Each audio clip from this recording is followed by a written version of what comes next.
Allez Phoenixou, ici le Phoenix. Aujourd'hui, on va causer du manga Nier Automata Opération Pearl Harbor. C'est parti.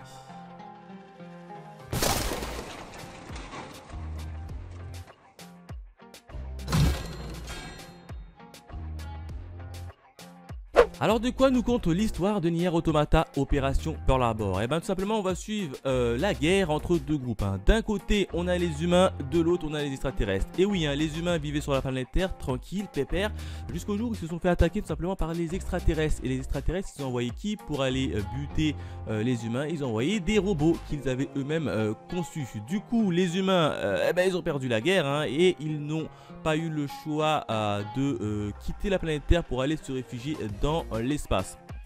Quelques années après, on apprend que les humains ont conçu des androïdes pour essayer d'aller récupérer la planète Terre aux mains des extraterrestres. Et nous justement on va suivre ce petit groupe de androïdes qui va s'infiltrer sur la Terre et essayer de défaire les extraterrestres. Donc voilà à peu près de quoi nous raconte le speech de départ, Nier Automata Opération en Pearl Harbor. Alors moi, qu'est-ce que j'en ai pensé? Je l'ai trouvé plutôt, allez, on va dire, plutôt bon dans l'ensemble.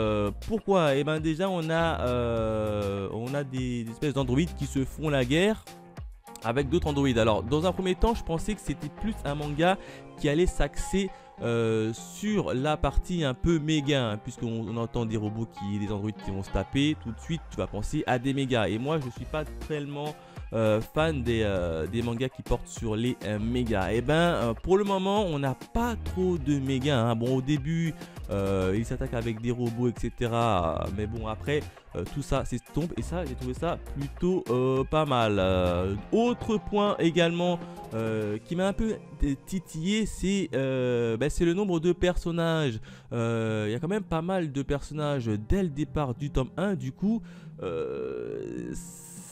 c'est pas tellement évident de s'attacher à des personnages, parce qu'en général quand il y a un tome 1 qui commence, on s'attache rapidement à un premier personnage. Et là pour ma part il n'y a pas réellement de personnages auxquels je me suis attaché dû au trop grand nombre de personnages et un peu trop ressemblants, puisqu'ils s'appellent par des numéros, donc c'était pas trop évident de suivre qui était qui.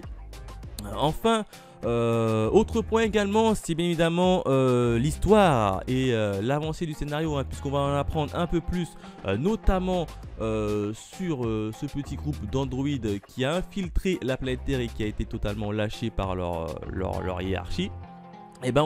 Eux-mêmes vont rencontrer un autre groupe qui est là depuis bien plus longtemps qu'eux, et puis on va de fil en aiguille en apprendre un peu plus sur leur histoire, et notamment la fameuse Lily qui a quand même pas mal souffert. Je vous en dis pas plus pour éviter de vous spoil, vous me connaissez. Niveau graphique, on va regarder au niveau de la jaquette. Ce qui m'a attiré chez ce manga là, c'est la jaquette, très belle jaquette, un petit fond blanc. Et devant on a quand même d'Android habillé de tout en noir, donc franchement c'est la jaquette qui m'a attiré avant toute chose. 4ème de couverture, bon pas grand chose, on a un petit synopsis. Franchement au niveau d'édition Kurokawa, j'adore vraiment la petite jaquette. Après au niveau de la page couleur, et on a une petite page couleur, mais le problème c'est que c'est exactement la même planche que sur la jaquette, mais juste en couleur. Donc c'est vraiment dommage, je pensais qu'ils allaient quand même mettre une page couleur un peu plus différente que là à la couverture.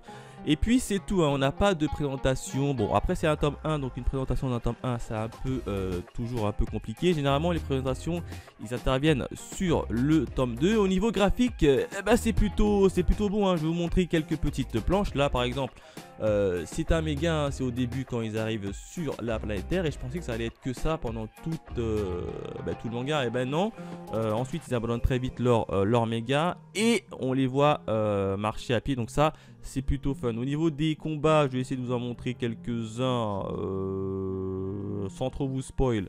Non franchement au niveau des niveau graphique c'est plutôt joli et plutôt bien fait. Après ce que je reproche au niveau graphique, c'est qu'il y a quand même beaucoup de pages en arrière-plan qui sont blanches, qui sont quasiment vides, et ça c'est vraiment dommage.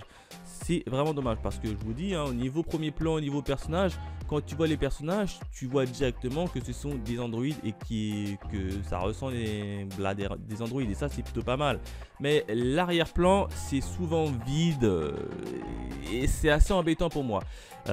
Franchement c'est assez embêtant pour moi. Donc voilà à peu près mon avis sur Nier Automata. Nier Automata c'est pas une mauvaise note. Alors j'ai appris que Nier Automata était tiré d'un jeu vidéo, hein, si vous préférez. C'est l'histoire originale, c'est un jeu vidéo et ça a été fait ensuite adapté en manga dans une nouvelle histoire inédite, hein, si je comprends bien.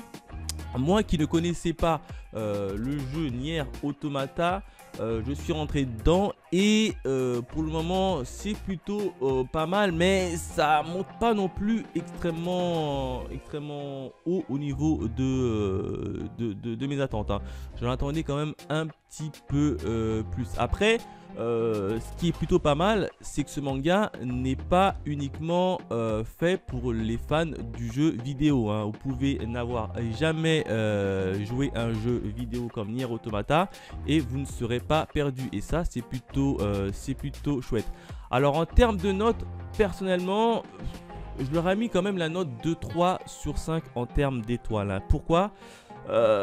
C'est notamment lié au nombre de personnages dès le départ et au non-attachement. Pour moi en tout cas, après avoir lu le tome 1, je suis pas réellement attaché à un personnage en particulier, mais j'ai quand même envie de savoir la suite, notamment avec la fameuse androïde, hein, Lily, hein. Mais bon, je vous en dis pas trop, je vous laisse le découvrir. Bon, après 3 sur 5, je trouve quand même plutôt une belle note, hein. Bon, l'équivalent de 3 sur 5 sur 20, ça fait quand même 12, hein. 12 sur 20, ça va, vous avez au-dessus de la moyenne, vous êtes satisfait, hein. Moi, j'avais 12 sur 20, j'étais en cours, j'étais très satisfait. Donc, voilà ce que je pouvais dire sur Nier Automata. Petit manga qui vient de débuter chez les éditions Kurokawa. Et pour le moment, je reste quand même sur ma faim. Du coup, je lirai le tome 2 et puis je vous dirai mon avis sur mon compte Instagram. Donc, n'hésitez pas à aller vous abonner. Voilà, l'instant pub est maintenant terminé. N'hésitez pas à me laisser vos avis sur ce titre-là si vous l'avez lu. Qu'est-ce que vous en pensez du tome 1? Quant à nous, on se retrouve très vite pour de nouvelles aventures. Allez, bye mes Phoenixous.